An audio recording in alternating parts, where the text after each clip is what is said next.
Does Islam really command the death penalty for apostasy? You've probably heard this claim before. If a Muslim leaves Islam, Islam says they must be killed. But is that actually what Islam teaches? The answer is more complicated than a simple yes or no. Let's start with the Qur'an. The Qur'an speaks about people who believed, then disbelieved, then believed again, and then disbelieved again. Yet in that passage, it does not command Muslims to execute them. In other places, the Qur'an speaks about people abandoning their faith, but repeatedly places their ultimate punishment with Allah in the hereafter. So where does the death penalty come from? Primarily from hadith and classical Islamic law. The Prophet Muhammad, peace be upon him, is reported to have said, "Whoever changes his religion, kill him." And we shouldn't pretend this hadith doesn't exist.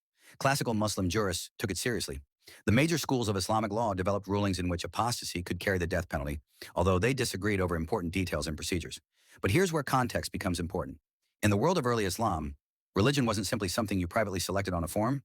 Religious identity was deeply connected to political allegiance and community. And after the death of Prophet Muhammad, peace be upon him, the Muslim community faced the Ridda Wars. When several Arabian tribes rejected Medina's authority, some followed rival prophetic claimants, and some entered open rebellion. So leaving the Muslim community could sometimes mean far more than privately saying, "I don't believe anymore." It could mean abandoning political allegiance, joining hostile forces, or participating in rebellion against the community. And this is where Muslim scholars today disagree.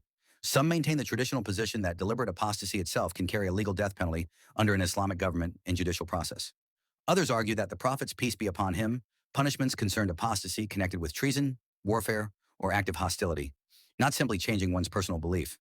They point to the Qur'an's statement, "There is no compulsion in religion," and to Quranic passages describing people leaving faith without prescribing an earthly execution for merely changing belief.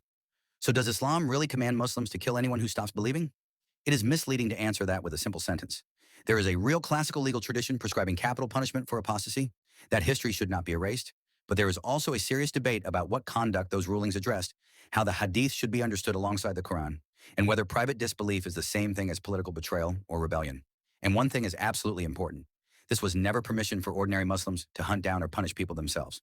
Criminal punishments belong to legal authority and judicial process, not individuals or mobs. So when someone tells you, Islam says, leave the religion and Muslims will kill you, ask one more question.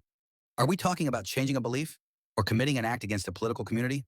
Because sometimes the difference between a slogan and the truth is the history that somebody left out.